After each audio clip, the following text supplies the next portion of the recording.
Howdy, howdy. In this video, I'm going to show you how you can ship cards safely, effectively, securely, without breaking the bank. I'm using household items that I use here, as well as some things that I've collected over the past year doing trading cards. And I'm going to do a real life example shipping these two OCMs, a Pachenko OCM and a Zeno Tagyon OCM. Both of them are uncommon. Both of them have a bit of value behind them, so I do want to package them correctly. I'm going to walk you through how I package them, how to order the shipping for the package, and then how to get everything ready to be sent out officially. So, if you haven't met before, my name is American Texan. I do videos on comics and trading cards, specifically Wonders of the First, my favorite game. Love it. Grew up playing Magic in high school, and this is taking me back to those days. But I'm having a lot more fun because I have a little bit more disposable income than a high schooler, as well as the game I'm enjoying much more than Magic the Gathering. And part of being in Wonders of the First is trading. And if it is something that is just a normal paper card, you just want to trade, for example, I'm just going to pull a card I have here. Maybe you're just trading a couple of paper cards. You can 100% just ship those in an envelope. It would be nice to put them inside of a top loader, which is what these are inside of here. You put this in here, you put this in an envelope, you address it, you put a stamp, and you can ship it. It's pretty simple. We call that plain white envelope or PWE shipping. I'm not going to go into that here. I'm going to go into actually putting it inside a padded envelope, putting it through USPS ground. You can also use UPS if you want or something like that. But that way it's shipped securely with tracking. This way you can track your package, as well as when your purchaser, you want to keep your purchaser or your trading partner happy because you want to build a good relationship. So I'm going to show you how I do this. Let's get into it. Okay, so when you're trading, you want two things, especially if you're mailing. Actually, I want three things, but you're going to start with this. You're going to start with the card sleeve. You can use any card sleeve. You can collect card sleeves that you get from other trades or maybe from whatnot purchases. I've got a whole box here. This was originally 100 card sleeves, and I just kept adding to it from trades, because I either put them in the perfect sleeve and into the binder, or I had to put them in other sleeves for playing card decks, for decks that I want to play. So you can use pretty much any sleeve. If it's got markings or dog hair on it, go ahead and put it in a new sleeve. You can see this one's in your typical dragon. I don't know if it's a dragon shield or not, but it's in your pretty typical see-through sleeve. And then you want to put it inside of what's called a top loader. I actually knew about top loaders first from comics, but I think they're more common in trading cards. So you put it in the sleeve, you put it in the top loader. You saw me do a little tap here just to move it all the way to the bottom. And I'll tell you this, some people will take some tape and tape the top. I'm not a fan of that. I don't want to tape the top because then, it prevents the card from falling out. But if the card gets to the very tip here, it could touch that tape. So I don't like to tape that. What I like to do is use what's called a team bag. Why is it called a team bag? I have no idea. But you can get 100 of these for like $5, okay? I got these from Legend, who sells trading card accessories on his Whatnot profile. So what you do is you take your sleeved and top-loaded card, you put it in the team bag. I'm a little OCD when it comes to putting it in the right way. So I like the back facing me when I do this. And then you take this adhesive tape off, just like you would a letter envelope, if you have that. Ooh, I don't know why this one's so hard to take off. There we go. All right, and then you fold it on top of itself. Okay, and now you've got a mostly waterproof little bag here, okay? You could do one per bag. I'll actually do two in a bag because you can fit two top loaders in a bag. All right, there you go. Some people will put them upside down in the team bag, and that's fine too. I just do it like this. All right, so now we've got both cards in here, and now we can ship it. So if this was going in a plain white envelope, I don't think two cards would go because it's only good up to an ounce, and one card with a top loader will go in a plain white envelope with a stamp. But if it's two cards, you get a little iffy. Weigh it yourself, okay? So now what you can do is you can slip it into what are called ding protections, or some pieces of cardboard. So let me show you both versions. This is called ding protection. This goes around the card. And this way, if something bumps into the package, it's not going to actually hit the card. It's going to hit this ding protection here, right? So you've got the card sleeve, you got it in top loader. It's mostly protected. but it's gonna get some real heavy traffic, real heavy ding, so to speak. So you wanna put it in this ding protection. Now you don't wanna just put it in here and then slip it in the envelope, because what's gonna happen, it's gonna fall out. It's gonna come apart, it's gonna fall out. So what we do is we tape it. And I'm gonna go a step further and show you how I tape it too. So first thing I'm gonna do is I'm gonna get a nice good fit where it's not really on the edge of the ding protection, all right? And then I'm gonna get 4 pieces of painter's tape. So why painter's tape? It's more easy to take off because your ding protection can be a multi-use thing. So if you use Scotch tape, it can rip it up, it can tear the ding protection and compromise it. And it's also just hard to take off. But if you use painter's tape, it'll be much easier for the purchaser or trader to take off. So what I do is I make sure there's just a little bit of gap here in the ding protection so the cards are not right on the edge. And then I'm gonna show you 2 things I'm gonna do. I'm gonna pick the front.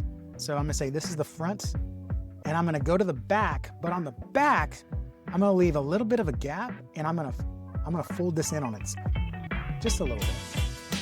Okay, just like that. So I got some in the front, and then I got a little bit of tape coming off here, okay?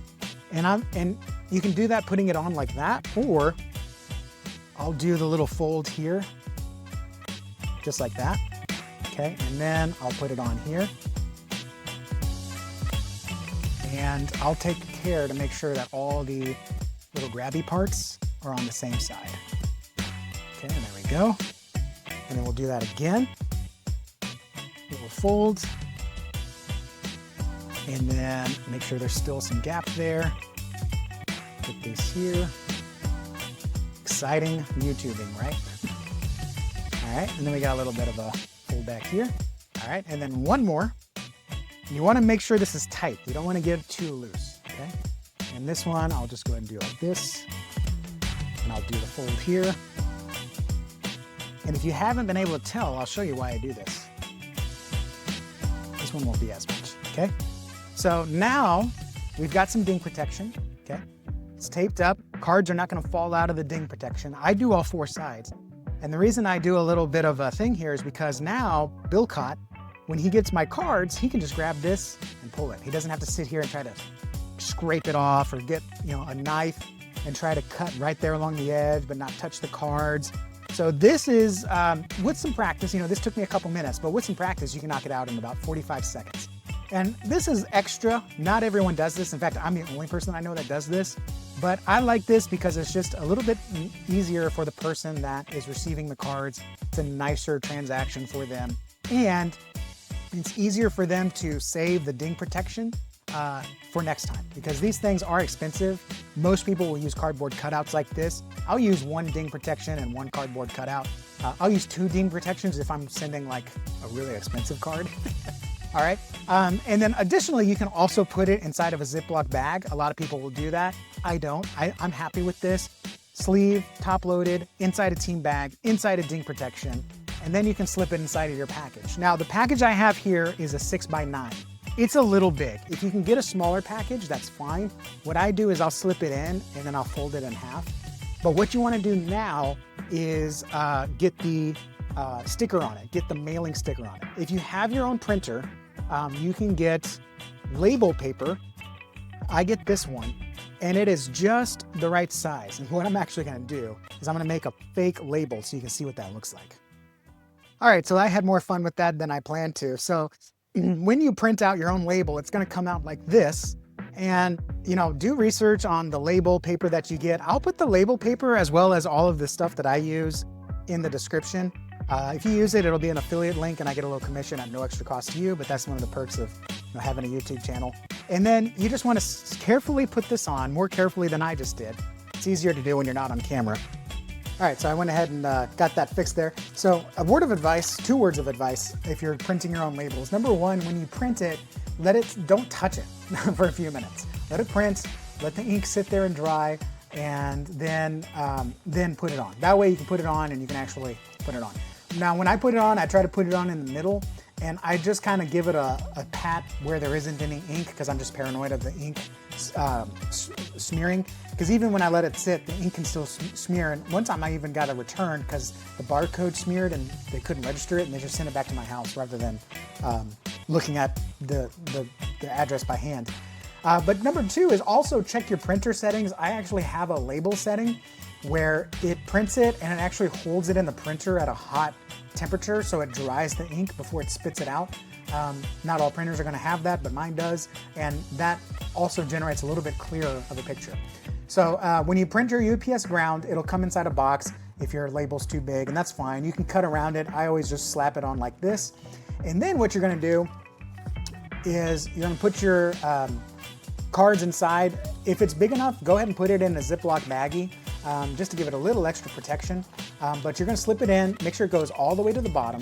And then you can tell here, because I can bend, what I do, because these are too big, because again, you want to use something that's about this size, but I have a whole sleeve of these from other trades that I do for books and stuff.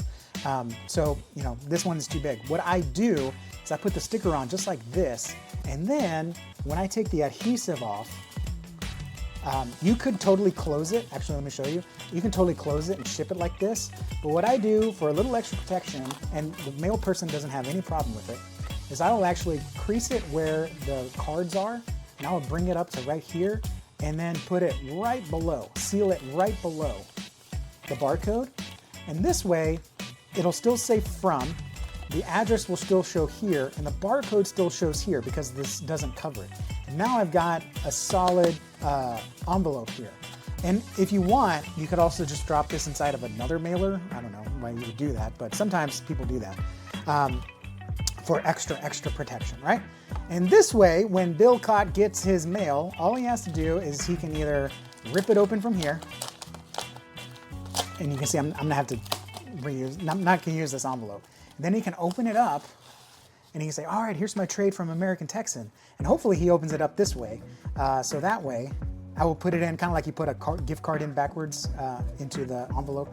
And he'll see this and he'll say, oh yeah, let me pull these tabs, and then he'll open up the cards inside. So that's a real simple way, a real simple tutorial on what I do to ship cards. If you don't want to use USPS, that's fine. Use UPS, use FedEx, use whatever. I use USPS mainly out of convenience because I'm living in a gated community, so I don't mind putting mail in my mailbox and flipping the flag up. I try to do it later in the day, so it's not sitting out there for a couple hours. But USPS Ground I really enjoy. It's also easy. If you set up a PayPal account, you get a discount. You can go through Click and Ship. You can even, if you have a large box, you can even put a request for your mail person to come to your doorstep and you leave it outside. But that's the one that I use. So I hope this helped you learning how to ship cards securely. Once you get the process down, I can ship out some cards in about 5 minutes that are very secure, very confident that it's going to get there. And you want to make sure you have that tracking number that way. And then also, as just some tip, make sure you take a picture of the cards. Usually what I'll do is I'll grab the cards. Let's say I'm shipping these 2 cards. I'll put them in the top loader, and then I'll put them next to the package. So that way I just have extra confirmation. Hey, I'm sending you these cards. It's going in this package with this tracking address. Just make sure everyone's in good communication. Again, I worked in a military town, and if you weren't over communicating, you were under communicating. So kind of that, if you're not early, you're late. Well, if you're not over communicating, you're under communicating kind of thing. So thank you guys for watching. I appreciate you. I know I don't have a professional setup here, but I hope this helped you. If it did, let me know in the comments. If you have any questions about anything I said, let me know in the comments. And like I said, things like envelopes and ding protection and team bags, I'll have all of these down in the description. What I'll do is I'll make a Google Doc, and you can just click that link and see all the supplies that I use and recommend. So thank you guys for watching, and I will see you all in the next video. Adios.